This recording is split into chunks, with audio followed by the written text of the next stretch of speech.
ಎಲ್ಲರಿಗೂ ನಮಸ್ಕಾರ. ರಶ್ಮಿ ಧ್ವನಿ ಕನ್ನಡ ಯೂಟ್ಯೂಬ್ ಚಾನಲ್ಗೆ ಎಲ್ರಿಗೂ ಸ್ವಾಗತ. ನನ್ನೆಲ್ಲ ಆತ್ಮೀಯ ಪ್ರೀತಿಯ 8ನೇ ತರಗತಿಯ ಮುದ್ದು ಮಕ್ಕಳೇ, ಈ ದಿನದ ಕನ್ನಡ ತರಗತಿಗೆ ನಿಮ್ಮೆಲ್ಲರಿಗೂ ಸ್ವಾಗತ. ಮಕ್ಕಳೇ, ನಾವು ಕಳೆದ ದಿನ ತರಗತಿಯಲ್ಲಿ ಕನ್ನಡಿಗರ ತಾಯಿ ಅನ್ನುವಂತಹ ಪದ್ಯ ಭಾಗವನ್ನು ಅಂದರೆ 8ನೇ ತರಗತಿಯ ಕನ್ನಡ ಭಾಷಾ ಪಠ್ಯಪುಸ್ತಕದಲ್ಲಿರ್ತಕ್ಕಂತಹ ಮೊದಲನೆಯ ಭಾಗದಲ್ಲಿ ಬರ್ತಕ್ಕಂತಹ ನಮ್ಮ ರಾಷ್ಟ್ರಕವಿ ಎಂ ಗೋವಿಂದ ಪೈರವರು ರಚನೆ ಮಾಡಿರ್ತಕ್ಕಂತಹ ಪದ್ಯ ಭಾಗ ಕನ್ನಡಿಗರ ತಾಯಿ ಅನ್ನುವಂಥದ್ದನ್ನು ನಾವು ನೋಡ್ತಾ ಇದ್ವಿ. ಹೌದಾ? ಅದರಲ್ಲಿ ನಾವು ಕವಿ ಪರಿಚಯವನ್ನು ನೋಡ್ಕೊಂಡಿದ್ವಿ, ಆಶಯ ಭಾಗ, ಪ್ರವೇಶ ಭಾಗ ಮತ್ತು ಪದಗಳ ಅರ್ಥವನ್ನು ನೋಡ್ಕೊಂಡಿದ್ವಿ. ನಮ್ಮ ಕನ್ನಡ ನಾಡು ನುಡಿ ಬಗ್ಗೆ ನಮಗಿರ್ತಕ್ಕಂಥ ಅಭಿಮಾನ ಹೇಗಿರಬೇಕು, ನಾವು ಯಾವ ರೀತಿಯಾಗಿ ಗೌರವವನ್ನು ಕಾಣಬೇಕು, ಆಮೇಲೆ ಕರ್ನಾಟಕ ಏಕೀಕರಣ ಆಗುವಂತಹ ಸಮಯದಲ್ಲಿ ಹಲವಾರು ಜನ ಮಹನೀಯರು ಏನು ಮಾಡಿದ್ರು, ನಮ್ಮ ಕರ್ನಾಟಕ ಎಲ್ಲ ಒಂದುಗೂಡಲಿ ಅನ್ನುವಂತಹ ಉದ್ದೇಶದಿಂದ ಅವರು ಶ್ರಮಪಟ್ಟಂತಹ ಪರಿಶ್ರಮದ ಬಗ್ಗೆ ಕೂಡ ನಾನು ಹೇಳಿದ್ದೆ. ಅವಾಗ ಹಲವಾರು ಪತ್ರಿಕೆಗಳಾಯಿತು, ಸಂಘಟನೆಗಳಾಯಿತು, ಕನ್ನಡ ಸಾಹಿತ್ಯ ಪರಿಷತ್ ಆಗಿರ್ಬೋದು, ಆಮೇಲೆ ಅಂಥ ಎಷ್ಟೋ ಕವಿತೆಗಳು, ಕಾವ್ಯಗಳು, ಕೃತಿಗಳು ರಚನೆ ಆಗಿದ್ದರ ಬಗ್ಗೆ ಕಳೆದ ದಿನ ತರಗತಿಯಲ್ಲಿ ನಾವು ಅಭ್ಯಾಸವನ್ನು ಮಾಡಿದ್ವಿ. ಇಂದಿನ ತರಗತಿಯಲ್ಲಿ ನಾವೇನು ಮಾಡೋಣ, ಈ ಪ್ರಸ್ತುತ ಪಾಠದ ಸಾರಾಂಶವನ್ನು ತಿಳಿದುಕೊಳ್ಳೋಣ ಬನ್ನಿ. ಮೊದಲನೇ ಪ್ಯಾರ ನೋಡಿ. ತಾಯಿ ಭಾರಿ ಮೊಗವ ತೋರ ಕನ್ನಡಿಗರ ಮಾತೆ, ಹರಸು ತಾಯಿ ಸುತರ ಕಾಯಿ ನಮ್ಮ ಜನ್ಮದಾತೆ, ನಮ್ಮ ತಪ್ಪ ನೆನಿತೋ ತಾಳ್ವೆ ಅಕ್ಕರಿಂದೆಮ್ಮ ನಾಳ್ವೆ, ನೀನೆ ಕನ ನಮ್ಮ ಬಾಳ್ವೆ ನಿನ್ನ ಮರೆಯಲಮ್ಮೆವು, ತನು ಕನ್ನಡ ಮನ ಕನ್ನಡ ನುಡಿ ಕನ್ನಡವೆಮ್ಮೆವು. ನೋಡಿ ಎಷ್ಟು ಚೆನ್ನಾಗಿ ಹೇಳ್ತಾರಪ್ಪ ಇಲ್ಲಿ ಕವಿಗಳಂದರೆ, ತಾಯಿ ಭಾರ ಮೊಗವ ತೋರ ಕನ್ನಡಿಗರ ಮಾತೆ. ಇಲ್ಲಿ ಜನ್ಮ ಮಾತೆ ಅಂದರೆ ತಾಯಿ, ನಮ್ಮ ಜನ್ಮದಾತೆಗೆ ಹೋಲಿಕೆಯನ್ನು ಮಾಡಿ ಹೇಳ್ತಾ ಇದ್ದಾರೆ ಕವಿಗಳು. ತಾಯಿ ಭಾರೆ, ನೀನು ನಮ್ಮ ತಾಯಿ. ಅದು ಯಾವ ತಾಯಿಗೆ ಹೇಳ್ತಾ ಇದ್ದಾರೆ? ಕನ್ನಡ ತಾಯಿಗೆ ಹೇಳ್ತಾ ಇದ್ದಾರೆ. ಮೊಗವ ತೋರೆ, ಮೊಗ ಅಂದರೆ ಮುಖ. ನೀನು ತಾಯಿಯ ಭಾರೆ, ನಿನ್ನ ಮುಖವನ್ನು ತೋರಿಸು. ನೀನು ಯಾರು? ನೀನು ಕನ್ನಡಿಗರ ತಾಯಿ, ನೀನು ನಮಗೆ ಬಂದ ನಿನ್ನ ಮುಖವನ್ನು ಒಮ್ಮೆ ನಮಗೆ ತೋರಿಸು. ಹರಸು ತಾಯಿ ಸುತರ ಕಾಯಿ ನಮ್ಮ ಜನ್ಮದಾತೆ. ನೋಡಿ, ನೀ ಯಾವಾಗಲೂ ಒಮ್ಮೆ ಹರಸಿ ಹಾರೈಸಿ ಆಶೀರ್ವದಿಸು. ಸುತ ಅಂದರೆ ಮಕ್ಕಳು. ಈ ಮಕ್ಕಳನ್ನು ನೀನು ಯಾವಾಗಲೂ ಕಾಪಾಡು. ನಮ್ಮ ಜನ್ಮದಾತಿ ನೀನು, ನಮಗೆ ಜನ್ಮ ಕೊಟ್ಟವಳು ನೀನು, ನೀನೇ ನಮಗೆಲ್ಲ. ನಮಗೆ ಜನ್ಮ ಕೊಟ್ಟ ತಾಯಿಯನ್ನು ನಾವು ಹೇಗೆ ಗೌರವದಿಂದ ಕಾಣ್ತೀವೋ ಅದೇ ರೀತಿಯಾಗಿ ನಾವು ನಿಮ್ಮನ್ನು ಗೌರವದಿಂದ ಕಾಣ್ತೀವಿ.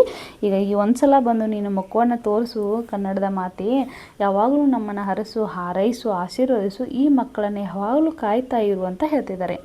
ನಮ್ಮ ತಪ್ಪ ನೆನಿತೋ ತಾಳ್ವೆ. ನೋಡಿ, ಅಂದರೆ ನಮ್ಮ ತಪ್ಪುಗಳನ್ನು ನಾವು ಏನೋ ಗೊತ್ತಿದ್ದೋ ಅಥವಾ ಗೊತ್ತಿಲ್ಲ ಎಷ್ಟೋ ತಪ್ಪುಗಳನ್ನ ಮಾಡಿಬಿಡ್ತೀವಿ. ಅವುಗಳನ್ನ ನೀನು ಏನು ಮಾಡು, ತಾಳ್ಮೆಯಿಂದ ಎಲ್ಲವನ್ನು ಸಹಿಸ್ಕೋ. ಅಕ್ಕರಿಂದೆಮ್ಮ ನಾಳ್ವೆ. ನೋಡು, ನೀನು ಅಷ್ಟೇ ಎಷ್ಟು ತಾಳ್ಮೆಯಿಂದ ಸಹಿಸ್ಕೊಂಡು ನಮ್ಮನ್ನೆಲ್ಲ ಕಾಪಾಡ್ತಿಲ್ಲ. ನೀನು ನಮ್ಮನ್ನ ಪ್ರೀತಿಯಿಂದೆಲ್ಲ ಅಷ್ಟು ನೀನು ನಮ್ಮನ್ನ ಆಳ್ತಾ ಇದೆಯಾ, ಅಂದರೆ ನಮ್ಮನ್ನು ಪ್ರೀತಿಯಿಂದ ಕಾಣ್ತಾ ಇದೆಯಾ ಅಂಥೇಳಿ ಅರ್ಥ. ನೀನೇ ಕನ ನಮ್ಮ ಬಾಳ್ವೆ, ನೀನಿಲ್ಲೇ ನಮ್ಮ ಜೀವನ ಇಲ್ಲ, ನೀನೇ ನಮ್ಮೆಲ್ಲರ ಬದುಕು, ನೀನೇ ನಮ್ಮದೆಲ್ಲರ ಸರ್ವಸ್ವ. ನಿನ್ನ ಮರೆಯಲೆಮ್ಮೆವು, ಅಂದರೆ ನಾವು ಎಂದೆಂದಿಗೂ ಕೂಡ ನಿನ್ನನ್ನು ಮರೆಯಲಾರೆವು, ಎಂದಿಗೂ ಕೂಡ ನಿನ್ನನ್ನು ಮರೆಯುವುದಿಲ್ಲ. ತನು ಕನ್ನಡ ಮನ ಕನ್ನಡ ನುಡಿ ಕನ್ನಡವೆಮ್ಮೆವು. ನಮ್ಮಲ್ಲಿ ಏನಾಗಿಬಿಟ್ಟಪ್ಪ ಅಂದರೆ, ಇವು ತನು ಮನ ಧನಗಳಲ್ಲಿ ಪೂರ್ತಿಯಾಗಿ ನುಡಿ ಮಾತನಾಡುವಂತಹ ಮಾತಾಗಿರ್ಬೋದು, ನಡೆ ಆಗಿರ್ಬೋದು, ನುಡಿ ಆಗಿರ್ಬೋದು, ಆಚಾರ ವಿಚಾರ, ವೇಷಭೂಷಣ, ಆಹಾರ, ಸಂಸ್ಕೃತಿ, ಉಡುಗೆ ತೊಡುಗೆ ಎಲ್ಲವುಗಳಲ್ಲೂ ಕೂಡ ನಾವೇನು ಮಾಡಿದ್ದೀವಿ, ಕನ್ನಡ ಕನ್ನಡ ಕನ್ನಡ ಅಂತೀವಿ. ನಮ್ದು ಹೇಗಾಗಿದೆಯಪ್ಪ ಅಂದರೆ, ತನು ಮನ ಧನ ನುಡಿ ಕನ್ನಡ, ಮಾತನಾಡುವ ಭಾಷೆ, ಕುಡಿಯುವ ನೀರಿನಿಂದ ಹಿಡಿದು ಎಲ್ಲವೂ ಕೂಡ ನಾವು ಕನ್ನಡ ಕನ್ನಡ ಅಂತೇಳಿ ಹೇಳ್ತೀವಿ ಅಂತ ಹೇಳ್ತಾ ಇದ್ದಾರೆ ಮೊದಲನೇ ಪದ್ಯ ಭಾಗದಲ್ಲಿ. ನೋಡಿ, ಸಿಂಪಲ್ಲಾಗಿ ಹೇಳ್ತೀನಿ ಮಕ್ಕಳೇ. ಕನ್ನಡದ ತಾಯಿ ನೀನು ಬಾ, ಯಾವಾಗಲೂ ನಮ್ಮ ಮುಖವನ್ನು ತೋರಿಸು. ನೀನು ನಮ್ಮ ಕನ್ನಡಿಗರೆಲ್ಲರ ತಾಯಿ, ನಮ್ಮೆಲ್ಲರನ್ನು ಹರಿಸು ಹಾರೈಸು ಆಶೀರ್ವದಿಸು. ಜನ್ಮದಾತಿಯಾಗಿರ್ತಕ್ಕಂತಹ ನೀನು ನಿನ್ನ ಮಕ್ಕಳನ್ನು ಸದಾ ಕಾಪಾಡು. ನಮ್ಮ ಎಷ್ಟೋ ತಪ್ಪುಗಳನ್ನ ತಾಳ್ಮೆಯಿಂದ ಸಹಿಸ್ಕೊಂಡು ಬಂದಿದೀಯಾ. ನೀನು ಪ್ರೀತಿಯಿಂದ ನಮ್ಮನ್ನೆಲ್ಲ ಆಳ್ತಾ ಇದೀಯಾ. ನೀನೇ ನಮ್ಮೆಲ್ಲರ ಬದುಕು, ಭಾವನೆ, ಜೀವನ ಎಲ್ಲವೂ ನೀನೇ. ನಿನ್ನನ್ನು ಎಂದಿಗೂ ನಾವು ಯಾವತ್ತಿಗೂ ಮರೆಯಲಾರೆವು. ನಮ್ಮ ತನು ಮನ ನುಡಿಗಳಲ್ಲಿ ಕನ್ನಡ ಎಂದೆಂದಿಗೂ ಉಸಿರಾಗಿದೆ, ಎಂದಿಗೂ ಇದೆ, ಮುಂದೂ ಇದೆ, ಎಂದೆಂದಿಗೂ ಉಸಿರಾಗಿ ನಿಂತಿದೆ ಅಂತ ಮೊದಲನೇ ಪದ್ಯ ಭಾಗದಲ್ಲಿ ಹೇಳ್ತಾ ಇದ್ದಾರೆ. ಎರಡನೇ ಪದ್ಯ ಭಾಗ ನೋಡಿ. ಹಣ್ಣ ನೀವ ಕಾಯ ನೀವ ಪರಿಪರಿಯ ಮರಂಗಳು, ಪತ್ರ ಮೀವ ಪುಷ್ಪ ಮೀವ ಲತೆಯ ತರಂಗಳು, ತೆನೆಯ ಕೆನೆಯ ಗಾಳಿಯೋ ಕ್ರಗ ಮುಗ ಗಾಳಿಯೋ, ನದಿ ನಗರನ ಗಾಳಿಯೋ, ಇಲ್ಲಿಲ್ಲದುಳಿದುದೆ, ಜೇನು ಸುರಿಯುವ ಹಾಲು ಹರಿವ ದಿವಂ ಭೂಮಿ ಗಿಳಿದುದೆ. ನೋಡಿ, ಎರಡನೇ ಪದ್ಯಭಾಗದಲ್ಲಿ ಏನು ಹೇಳ್ತಾ ಇದ್ದಾರೆ ಅಂದರೆ, ನಮ್ಮ ಕನ್ನಡ ನಾಡಿನಲ್ಲಿ ಒಂದೇ ರೀತಿಯಾದಂಥ ಹಣ್ಣಿನ ಮರ ಇಲ್ಲ. ವಿವಿಧ ಜಾತಿಗೆ ಸೇರಿರ್ತಕ್ಕಂಥ ಹಣ್ಣಿನ ಇವು ಮರಗಳಿವೆ. ಹೌದಾ? ಹಣ್ಣನ್ನೀಯುವ ಕಾಯಿಯನ್ನುವ ಹಣ್ಣುಗಳಿರ್ತಕ್ಕಂತಹ ಕಾಯಿಗಳನ್ನು ಹೊಂದಿರತಕ್ಕಂಥ ಹಲವಾರು ಪ್ರಕಾರದ ಜಾತಿಗೆ ಸೇರಿದಂತಹ ಮರಗಳಿವೆ. ಪತ್ರ ಮೀವ ಪುಷ್ಪ ಮೀವ ಲತೆಯ ತರಂಗಗಳು. ಲತೆ ಅಂದರೆ ಇಲ್ಲಿ ಹೂವು. ಹಲವಾರು ಬಗೆಯಾದಂತಹ ಪುಷ್ಪಗಳಾಗಿರ್ಬೋದು, ಪತ್ರಗಳ ಬಳ್ಳಿಗಳಾಗಿರ್ಬೋದು ಏನದವ ನಮ್ಮಲ್ಲಿ ಅದಾವ. ತೆನೆಯ ಕೆನೆಯ ಗಾಳಿಯು. ನೋಡಿ, ತೆನೆಯ ಕೆನೆಯ ಗಾಳಿಯು ಅಂತಂದರೆ ಈ ನಮ್ಮ ತೆನೆ ಅನ್ನುವಂಥ ಒಂದು ಸಹಾರದಿಂದ ಏನಾಗುತ್ತೆ, ಕೂಡಿದಂತಹ ಗಾಳಿ ಬೀಸುತ್ತೆ ಅನ್ನುವಂಥ ಒಂದು ಪ್ರತೀತಿ ಇದೆ. ಖಗ ಮೃಗರ ಗಾಳಿಯು ಅಂತಂದರೆ ನೋಡಿ, ಖಗ ಅಂತಂದರೆ ಇಲ್ಲಿ ಪಕ್ಷಿ, ಮೃಗ ಅಂದರೆ ಪ್ರಾಣಿ, ಊರಗ ಅಂತಂದರೆ ಹಾವು, ಆಳಿ ಅಂತಂದರೆ ಒಂದು ಸಮೂಹ, ಗುಂಪು ಅಂದರೆ ಪ್ರಾಣಿ ಪಕ್ಷಿಗಳಿಗೆ ಅಥವಾ ಹಾವುಗಳಿಗೆ ಸೇರಿರ್ತಕ್ಕಂತಹ ಒಂದು ಗುಂಪು ಅಥವಾ ಸಮೂಹ. ನದಿ ನಗರ ನಗಾಳಿಯು. ನೋಡಿ, ಇಲ್ಲಿ ನಗ ಅಂತಂದರೆ ಪರ್ವತ, ಆಳಿ ಅಂದರೆ ಇದು ಸಮೂಹ ಅಂದರೆ ಪರ್ವತಗಳ ಸಮೂಹ ಆಗಿರ್ಬೋದು ಅಂಥೇ ಅರ್ಥ. ಇಲ್ಲಿ ದುಳಿದು ಅಳಿದುವುದೇ. ನೋಡಿ, ಅವ್ರೇನು ಹೇಳ್ತಾ ಇದ್ದಾರಪ್ಪ ಅಂದರೆ, ಇಲ್ಲಿ ಪ್ರಾಣಿ ಪಕ್ಷಿಗಳನ್ನು ಕೂಡಿರ್ತಕ್ಕಂಥ ಹಾವುಗಳನ್ನು ಕೂಡಿರ್ತಕ್ಕಂಥ ಸಮೂಹನೇ ಐತಿ. ನದಿ ನಗರ ಪರ್ವತಗಳ ಸಮೂಹ ಐತಿ. ಇಲ್ಲಿ ಇಲ್ಲದದು ಬೇರೆ ಎಲ್ಲಿಯೂ ಕೂಡ ಇಲ್ಲ. ಜೇನು ಸುರಿಯುವ ಹಾಲು ಹರಿವ ದಿವಂ ಭೂಮಿ ಗೀಳುತ್ತದೆ. ಅಂದರೆ ಜೇನು ಸುರ್ತಕ್ಕಂಥ ಹಾಲು ಹರಿತಕ್ಕಂಥ ಸ್ವರ್ಗವೇ ನಮ್ಮ ಭೂಮಿಗೆ ಇಳಿದು ಬಂದೈತಿ ಅಂಥೇಳಿ ಹೇಳ್ತಾರೆ. ನೋಡಿ, ಎರಡನೇ ಪದ್ಯ ಭಾಗ ಸಿಂಪಲ್ಲಾಗಿ ಹೇಳ್ತೀನಿ. ನಮ್ಮ ಕನ್ನಡನಲ್ಲಿ ಹಲವಾರು ಜಾತಿಗೆ ಸೇರ್ತಕ್ಕಂಥ ಹಣ್ಣುಗಳಿಗೆ ಸಂಬಂಧಪಟ್ಟಿರುವ, ಕಾಯಿಗಳಿಗೆ ಸಂಬಂಧಪಟ್ಟಂತಹ ವಿವಿಧ ಪ್ರಕಾರದ ಮರಗಳದಾವ. ಆಮೇಲೆ ಥರ ಆಗಿರ್ತಕ್ಕಂತಹ ಪುಷ್ಪಗಳಾಗಿರ್ಬೋದು ಅಥವಾ ಪತ್ರಗಳಾಗಿರ್ಬೋದು ನೀಡ್ತಕ್ಕಂತಹ ಬಳ್ಳಿಗಳು ಕೂಡ ಉಂಟು. ಆಮೇಲೆ ತೆನೆಯ ಸಾರದಿಂದ ಕೂಡಿರ್ತಕ್ಕಂತಹ ಗಾಳಿ ಕೂಡ ಬೀಸತ್ತೆ. ಪ್ರಾಣಿ ಪಕ್ಷಿ ಹಾವುಗಳ ಸಮೂಹ ಕೂಡ ನಮ್ಮಲ್ಲಿದೆ. ಅದಷ್ಟೇ ಅಲ್ಲದೆ ನದಿ ನಗರ ಪರ್ವತಗಳಿಗೆ ಸಂಬಂಧಪಟ್ಟಂತಹ ಒಂದು ಗುಂಪೆ ಅಂದರೆ ಸಮೂಹ, ಇದು ದೊಡ್ಡದಾಗಿದೆ.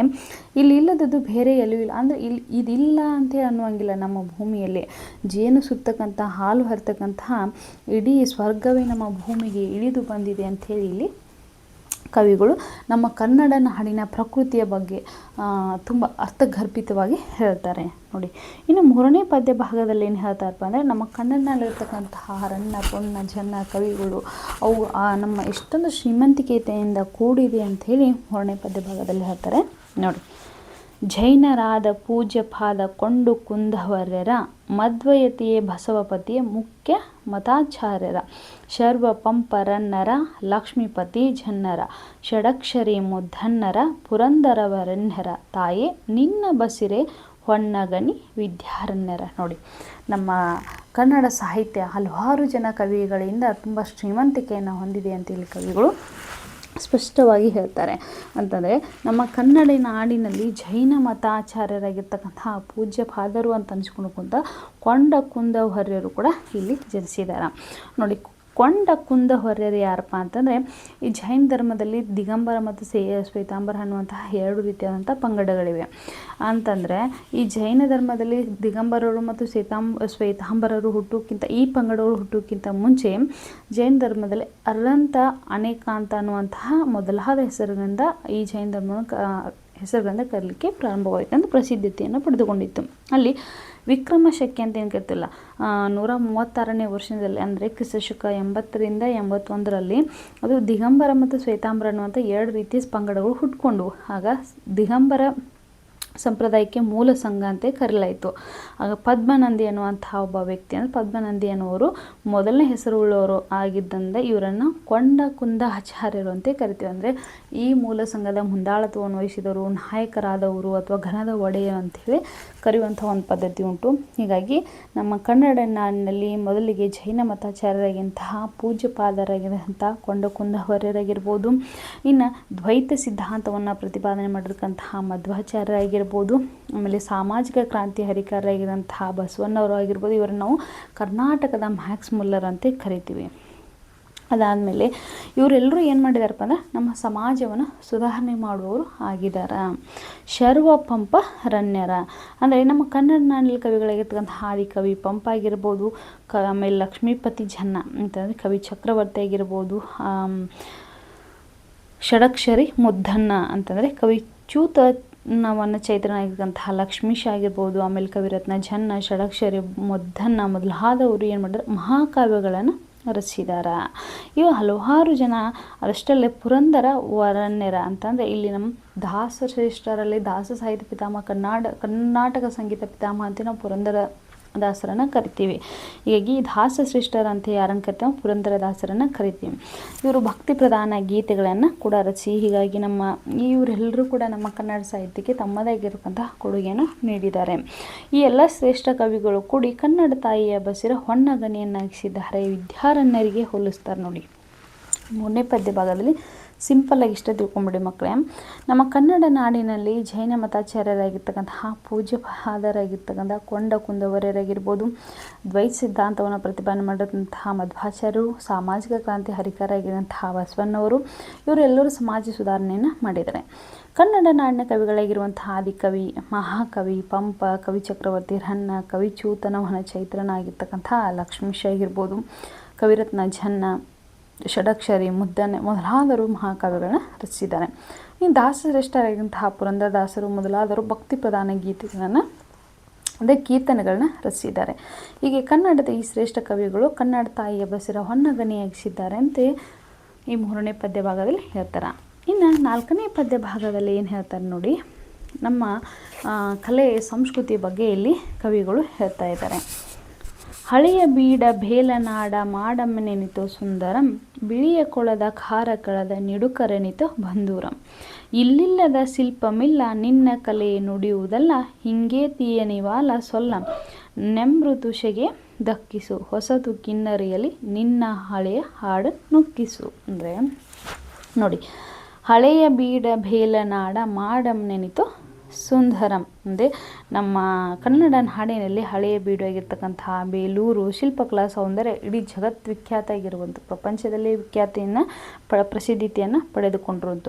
ಅದೇ ರೀತಿಯಾಗಿ ಶ್ರವಣಬೆಳಗೊಳದಲ್ಲಿರ್ತಕ್ಕಂತಹ ಕಾರ್ಕಳದ ಬಾಹುಬಲಿ ಮೂರ್ತಿಗಳು ಕೂಡ ನೋಡಲಿಕ್ಕೆ, ಏಕಶಿಲಾಮೂರ್ತಿ ಅಂತ ಏನು ಕರಿತಲ್ಲ, ಇವು ಕೂಡ ನೋಡಲಿಕ್ಕೆ ತುಂಬ ಸುಂದರತೆಯನ್ನು ಉಂಟು ಮಾಡ್ತವೆ. ಇನ್ನು ಕನ್ನಡ ನಾಡಿನಲ್ಲಿರ್ತಕ್ಕಂತಹ ಶಿಲ್ಪಕಲಾ ಸೌಂದರ್ಯ ಬೇರೆ ಎಲ್ಲೂ ಕಾಣಲಿಕ್ಕೆ ಸಾಧ್ಯವಿಲ್ಲ. ಶ್ರವಣಬೆಳಗೊಳದ ಗೊಮ್ಮಟೇಶ್ವರ ಮೂರ್ತಿ ಆಗಿರ್ಬೋದು, ಹಳೆಬೀಡು, ಆಮೇಲೆ ಯಾವುದೋ ಬೇಲೂರು, ಹಳೆಬೀಡು, ಇವೆಲ್ಲ ಇಲ್ಲಿರ್ತಕ್ಕಂತಹ ಏನು ಶೈಲಿಗಳದಾವಲ್ಲ, ಕಲೆ ವಾಸ್ತುಶಿಲ್ಪಕ್ಕೆ ಹೆಸರುವಾಸಿಯಾಗಿರುವಂಥದ್ದು, ಪ್ರಪಂಚದಲ್ಲೇ ಪ್ರಸಿದ್ಧತೆಯನ್ನು ಪಡೆದುಕೊಂಡಿರುವಂಥದ್ದು ಅಂತ ಹೇಳ್ತಾ ಇದ್ದಾರೆ. ಇಲ್ಲಿಲ್ಲದ ಶಿಲ್ಪಮಿಲ್ಲ ಅಂದರೆ ನಮ್ಮ ಕನ್ನಡನಲ್ಲಿರ್ತಕ್ಕಂತಹ ಈ ಶಿಲ್ಪಕಲೆ ಬೇರೆ ಎಲ್ಲೂ ನಾವು ಕಾಣಲಿಕ್ಕೆ ಸಾಧ್ಯವಿಲ್ಲ. ನಿನ್ನ ಕಲೆ ನುಡಿಯುವುದಲ್ಲ ಅಂದರೆ ಇಲ್ಲಿ ಕಲ್ಲುಗಳು ಕೂಡ, ಪ್ರತಿಯೊಂದು ಕಲ್ಲಿನ ಕಣಗಳು ಕೂಡ ಏನಂತ ನಮ್ಮ ಕನ್ನಡ ನಾಡಿನ ಇತಿಹಾಸದ ಒಂದು ಹಿನ್ನೆಲೆ ಕಥೆಯನ್ನು ತುಂಬ ಅದ್ಭುತವಾಗಿ ವರ್ಣಿಸ್ತಾವ. ಹಿಂಗೇತಿ ನಿವಾಲ ಸೊಲ್ಲ ಹಂಗಂದರೆ ಹಿಂಗತೆ ಅಂತ ಏನಿಲ್ಲ, ಹಿನ್ನೆಲೆ ಕತೆ ಅಂದರೆ ಬೇಲೂರು ಹಳೆಬೀಡು ಈ ಶಿಲ್ಪಕಲೆಗಳಿಗೆ ಹಿಂದೆ ಇರ್ತಕ್ಕಂಥ ಇತಿಹಾಸ, ಇದಕ್ಕೆ ಯುಗಾರಿಗೆ ಇರ್ತಕ್ಕಂಥ ಒಂದು ಇತಿಹಾಸನ ಇದೆ. ಹೌದಾ, ಈ ಇತಿಹಾಸ ಏನಾಯ್ತಪ್ಪ ಅಂತಂದರೆ ಇನಿದಾದ ಅಂತಂದರೆ ಇಲ್ಲಿ ಸವಿದಾದಂತಹ ರುಚಿಯಾದಂತಹ ಪಾಲು ಅಂದರೆ ಸೊಲ್ಲು ಅಂತ ಕರಿತೀವಿ. ಪಾಲು ಅಂದರೆ ಸೊಲ್ಲು, ಮಾತು ಅಂದರೆ ಸವಿಯಾದ ಹಾಲಿನಂತಿರ್ತಕ್ಕಂತಹ ಒಂದು ಸುಂದರವಾಗಿರ್ತಕ್ಕಂತಹ ಒಂದು ಕತೆ ಐತಿ. ಪ್ರತಿಯೊಂದಕ್ಕೂ ಇಲ್ಲಿ ಬೇಲೂರು ಹಳೆಬೀಡು ಶಿಲ್ಪಕಲೆಗಳ ಹಿಂದೆ ಒಂದು ಪ್ರಸಿದ್ಧತೆಯನ್ನು ಪಡೆದುಕೊಂಥ ಕತೆ ಇದೆ ಅಂತ ಹೇಳ್ತಾ ಇದ್ದಾರೆ. ನೆಮ್ಮ ತುಳಸಿಗೆ ಧಕ್ಕಿಸು ಹಾಗಂತಂದರೆ ಇಲ್ಲಿ ಹಿನ್ನೆಲೆ ಕಥೆಯನ್ನು ಸವಿಯಾದಂತಹ ಮಾತುಗಳಿಂದ ಏನು ವರ್ಣಿಸ್ತದಲ್ಲ, ಹೀಗಾಗಿ ನೀನೇನು ಮಾಡು, ನಿನ್ನ ಈ ಹೊಸದಾಯ ವಾದ್ಯ ಏನಿದೆಯಲ್ಲ ಈ ಕಿನ್ನರಿಯಲ್ಲಿ ನಿನ್ನ ಹಳೆಯನ ಹಾಡನ್ನು ಒಂದು ಸಲ ನೀನು ಹೇಳು, ಉಕ್ಕಿಸು ಅಂತ ಹೇಳ್ತಾ ಇದ್ದಾರೆ. ಸಿಂಪಲ್ಲಾಗಿ ಹೇಳ್ಬೇಕಪ್ಪ ಅಂದರೆ ಹಳೆಬೀಡು ಬೇಲೂರು ಶಿಲ್ಪಕಲಾ ಸೌಂದರ್ಯ ಜಗದ್ವಿಖ್ಯಾತಿಯನ್ನು ಪಡೆದುಕೊಂಡೈತಿ. ಶ್ರವಣಬೆಳಗೊಳದ ಕಾರ್ಕಳದ ಬಾಹುಬಲಿ ಮೂರ್ತಿಗಳು ನೋಡಲಿಕ್ಕೆ ತುಂಬ ಸುಂದರವಾಗಿದ್ದಾವೆ. ಕನ್ನಡ ನಾಡಿನಲ್ಲಿರ್ತಕ್ಕಂತಹ ಶಿಲ್ಪಕಲಾ ಸೌಂದರ್ಯ ಬೇರೆ ಎಲ್ಲೂ ಕಾಣಲಿಕ್ಕೆ ಸಿಗುವುದಿಲ್ಲ.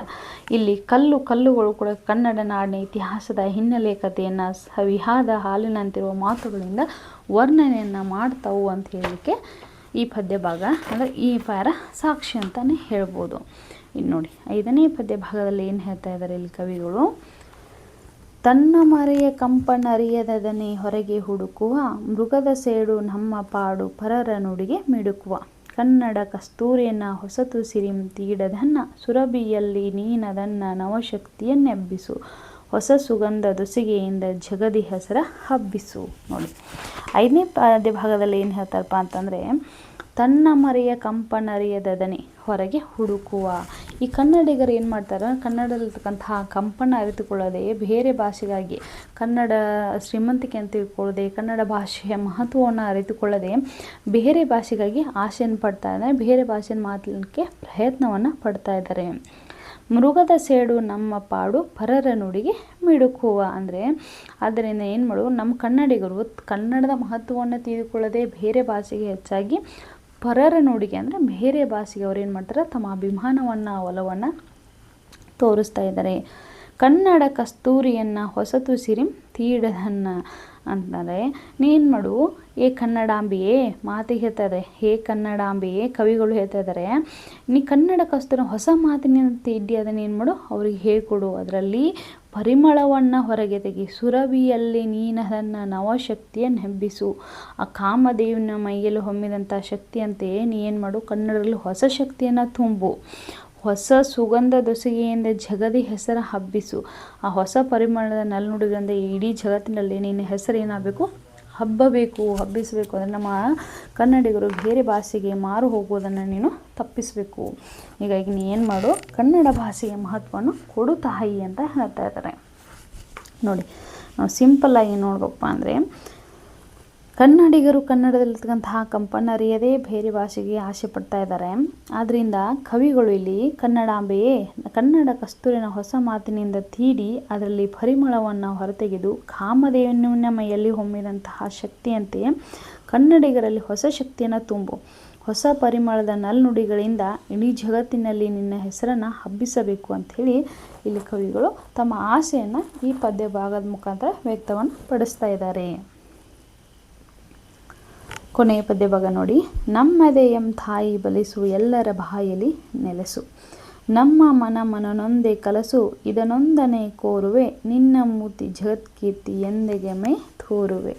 ನೋಡಿ ಏನು ಹೇಳ್ತಾ ಇದ್ರೆ, ನಮ್ಮದೆಯಂ ತಾಯಿ ಬಲಿಸು, ನಮ್ಮ ಎದೆಯನ್ನು ನೀ ಏನು ಮಾಡು, ಗಟ್ಟಿಗೊಳಿಸು, ನಮ್ಮನ್ನು ಸ್ಟ್ರಾಂಗಾಗಿ ಮಾಡು, ಎಲ್ಲರ ಬಾಯಲ್ಲಿ ನೆಲೆಸು. ಎಲ್ಲರ ಬಾಯಲ್ಲಿ ನೆಲೆಸು ಅಂದರೆ ಪ್ರತಿಯೊಬ್ಬರು ಕನ್ನಡ ಅನ್ನಬೇಕು, ಯಾರು ಯಾವ ಭಾಷೆಗೂ ಕೂಡ ಮಾರು ಹೋಗಬಾರ್ದು. ಎಲ್ಲರೂ ಕೂಡ ತಮ್ಮ ನಿಷ್ಕಲ್ಮಶ ಮನಸ್ಸಿನಿಂದ ಅವ್ರು ಏನು ಮಾಡಬೇಕು, ಸ್ವಚ್ಛಂದವಾಗಿ ಕನ್ನಡ ಬಗ್ಗೆ ಅಭಿಮಾನವನ್ನು ಹೊಂದಬೇಕು, ಕನ್ನಡ ಬಗ್ಗೆ ಮಾತನಾಡಬೇಕು, ಕನ್ನಡ ಗೌರವವನ್ನು ಕಾಣಬೇಕು, ಕನ್ನಡ ಭಾಷೆಯನ್ನು ಪ್ರೀತಿಸಬೇಕು ಅಂತ ಹೇಳ್ತಾ ಇದ್ದಾರೆ. ನಮ್ಮ ಮನೊಂದೇ ಕಲಸು ಇದನ್ನೊಂದನೇ ಕೋರುವೆ. ಅಂದರೆ ನಮ್ಮೆಲ್ಲರ ಮನಸ್ಸುಗಳನ್ನ ಒಂದುಗೂಡಿಸು. ನಾನು ಏನು ಮಾಡ್ತೀನಿ, ನಮ್ಮೆಲ್ಲರ ಮನಸ್ಸುಗಳನ್ನ ಬೇರೆ ಬೇರೆ ಭಾಷೆಗೆ ಮಾರು ಹೋಗ್ತಕ್ಕಂಥ ಈ ಕನ್ನಡಿಗರ ಮನಸ್ಸೇ ಇಲ್ಲ, ಅವರೆಲ್ಲರೂ ಕೂಡ ಕನ್ನಡ ಭಾಷೆಗೆ ಒಲವಿನತ್ತ ಅವರು ಬರೋ ಹಾಗೆ ಮಾಡು, ನಮ್ಮೆಲ್ಲರನ್ನ ಒಂದುಗೂಡಿಸು. ಇದನ್ನು ನಾನು ಏನು ಮಾಡ್ತೀನಿ, ನಿನ್ನಲ್ಲಿ ಪ್ರಾರ್ಥನೆಯನ್ನು ಮಾಡ್ಕೊಳ್ತೀನಿ, ಕೋರ್ತೀನಿ, ಬೇಡಿಕೆಯನ್ನು ಕೇಳ್ತಾ ಇದ್ದೀನಿ. ನಿನ್ನ ಮೂರ್ತಿ ಜಗತ್ಕೀರ್ತಿ ಎಂದಗೆಮಗೆ ತೋರುವೆ. ನಿನ್ನ ಮೂರ್ತಿ ಜಗತ್ತಿನೆಲ್ಲ ಏನಾಗಬೇಕು, ಕೀರ್ತಿಗೊಳಿಸುವಂತೆ ಯಾವಾಗ ನಮಗೆ ತೋರ್ತೀಯ ತಾಯಿ ಅಂತೇಳಿ ಅಲ್ಲಿ ಕವಿಗಳು ಕೋರ್ತಾ ಇದ್ದಾರೆ. ನೋಡಿ, ಈ 6ನೇ ಪದ್ಯ ಭಾಗದ ಬಗ್ಗೆ ಸಿಂಪಲ್ಲಾಗಿ ಹೇಳ್ಬೇಕಂದ್ರೆ, ನಮ್ಮ ಎದೆಯನ್ನು ಒಂದು ಸಲ ಗಟ್ಟಿಗೊಳಿಸು, ನಮ್ಮೆಲ್ಲರ ಬಾಯಲ್ಲಿ ನೀನು ನೆಲೆಸು, ನಮ್ಮೆಲ್ಲರ ಮನಸ್ಸುಗಳನ್ನ ಒಂದುಗೂಡಿಸು, ಇದನ್ನೊಂದೇ ನಾನೇನು ಮಾಡ್ತೀನಿ, ನಿನ್ನಲ್ಲಿ ಕೋರ್ತೀನಿ. ನಿನ್ನ ಮೂರ್ತಿ ಜಗತ್ತಿನೆಲ್ಲ ಕೀರ್ತಿಗೊಳಿಸುವಂತೆ ಯಾವಾಗ ನೀ ನಮಗೆ ತೋರ್ತೀಯ ತಾಯಿ ಅಂಥೇಳಿ ಇಲ್ಲಿ ಕವಿಗಳು ತುಂಬ ತಮ್ಮ ಆಸೆಯನ್ನು ಅಭಿಮಾನದಿಂದ ಕನ್ನಡ ನಾಡು ನುಡಿಗೆ ಇರ್ತಕ್ಕಂಥ ಒಂದು ಇದ್ರ ಬಗ್ಗೆ ಅಭಿಮಾನದಿಂದ ಇಲ್ಲೇನು ಮಾಡ್ತಾರೆ, ಕವಿಗಳು ಹೇಳ್ತಾ ಇದ್ದಾರೆ. ಮಕ್ಕಳು ಏನು ನಮ್ಮ ಕಳೆದ ತರಗತಿಯಲ್ಲಿ ಹೇಳಿದೆ, ಇಲ್ಲಿ ನಮ್ಮ ಕವಿಗಳು ಏನು ಹೇಳ್ತಾರೆ, ನಮ್ಮ ಕರ್ನಾಟಕದ ಕನ್ನಡಿಗರ ತಾಯಿಯ ಬಗ್ಗೆ, ಕನ್ನಡ ನಾಡು ನುಡಿಗಳು, ಬೆಟ್ಟಗಳು, ಕಾಡುಗಳು, ಸಮೃದ್ಧ ನೆಲಗಳಾಗಿರ್ಬೋದು, ಸುಂದರ ಪ್ರಕೃತಿಯಿಂದ ಕೂಡಿರತಕ್ಕಂತಹ ಕರ್ನಾಟಕದ ವೈಶಿಷ್ಟ್ಯತೆ ಆಗಿರ್ಬೋದು, ಆಮೇಲೆ ನಮ್ಮ ಕನ್ನಡ ಭಾಷೆ ಶ್ರೀಮಂತಿಕೆಯಿಂದ ಸಿಹಿಯಾಗಿರ್ತಕ್ಕಂತಹ ಒಂದು ಸುಂದರ ಭಾಷೆ ಆಗೈತಿ. ಅದಷ್ಟೇ ಅಲ್ಲೇ ಕೂಡ ನಮ್ಮ ಪೂರ್ವಜರಲ್ಲಿ ಮಾಡಿರ್ತಕ್ಕಂಥ ಶೌರ್ಯ, ತ್ಯಾಗ, ಸಂಸ್ಕೃತಿಯ ಮೂಲಕ ಇಲ್ಲಿ ನಾಡಿನ ಕೀರ್ತಿಯನ್ನು ಹೇಳ್ತಾ ಇದ್ದಾರೆ. ನಾಡಿನ ಅಭಿವೃದ್ಧಿಗೆ ಪ್ರತಿಯೊಬ್ಬ ಕನ್ನಡಿಗನೂ ಕೂಡ ಶ್ರಮಿಸಬೇಕು, ಅದನ್ನು ಪ್ರೀತಿಸಬೇಕು, ಗೌರವಿಸಿ ಬೆಳೆಸಬೇಕು. ನಮ್ಮ ನಾಡಿನ ಸಂಸ್ಕೃತಿ ಪರಂಪರೆಯನ್ನು ಉಳಿಸ್ಕೊಂಡು ಬರಬೇಕು. ನಾವೆಲ್ಲರೂ ಒಗ್ಗಟ್ಟಿನಲ್ಲಿ ಬಲವಿದೆ ಅಂತ ಹೇಳ್ತಾರಲ್ಲ, ಅದೇ ರೀತಿಯಾಗಿ ನಮ್ಮ ದೇಶಭಕ್ತಿ ಸೇವಾ ಮನೋಭಾವದಿಂದ ನಾವೆಲ್ಲರೂ ಬದುಕಬೇಕು. ಅಂದರೆ ಒಟ್ಟಾರೆಯಾಗಿ ನಮ್ಮ ಕನ್ನಡ ಭಾಷೆ, ಸಂಸ್ಕೃತಿ, ನಾಡಿನ ಗೌರವವನ್ನು ಕಾಪಾಡೋದು ಪ್ರತಿಯೊಬ್ಬ ಕನ್ನಡಿಗನ ಆದ್ಯ ಕರ್ತವ್ಯ ಅಂತ ಹೇಳಿ ಇಲ್ಲಿ ಕವಿಗಳು ಹೇಳ್ತಾ ಇದ್ದಾರೆ. ನಮಗೆ ನಾಡ ಪ್ರೇಮ ಕೂಡ ಇರಬೇಕು, ಭಾಷಾಭಿಮಾನ ಕೂಡ ಇರಬೇಕು, ನಮ್ಮ ಸಂಸ್ಕೃತಿಯ ಬಗ್ಗೆ ಗೌರವ ಮೂಡಿಸುವಂತಹ ಒಂದು ದೇಶಭಕ್ತಿ ಕೂಡ ನಮ್ಮಲ್ಲಿ ಇರಬೇಕು ಅಂಥೇಳಿ ಈ ಪ್ರಸ್ತುತ ಪದ್ಯದ ಮೂಲಕ ಕವಿಗಳು ನಮಗೆ ತಿಳಿಸ್ತಾ ಇದ್ದಾರೆ. ಮಕ್ಕಳೇ, ಇಂದಿನ ತರಗತಿ ನಿಮ್ಮೆಲ್ಲರಿಗೂ ಅರ್ಥವಾಗಿದೆ ಅಂತ ಭಾವಿಸ್ತಾ, ನೀವೆಲ್ಲರೂ ನನ್ನ ಕನ್ನಡ ತರಗತಿಯನ್ನು ನೋಡ್ತಾಯಿರಿ, ಲೈಕ್ ಮಾಡ್ತಾಯಿರಿ, ಸಪೋರ್ಟ್ ಮಾಡ್ತಾಯಿರಿ ಅಂತ ಹೇಳ್ತಾ, ಅಲ್ಲಿವರೆಗೂ ನೀವೆಲ್ಲರೂ ನೋಡ್ತಾಯಿರಿ ರಶ್ಮಿ ಧ್ವನಿ ಕನ್ನಡ ಯೂಟ್ಯೂಬ್ ಚಾನಲ್. ನಾಳೆ ದಿನ ಮತ್ತೊಂದು ತರಗತಿಯೊಂದಿಗೆ ನಿಮ್ಮೆಲ್ಲರನ್ನು ಭೇಟಿ ಆಗ್ತೀನಿ. ಎಲ್ಲರಿಗೂ ನಮಸ್ಕಾರ.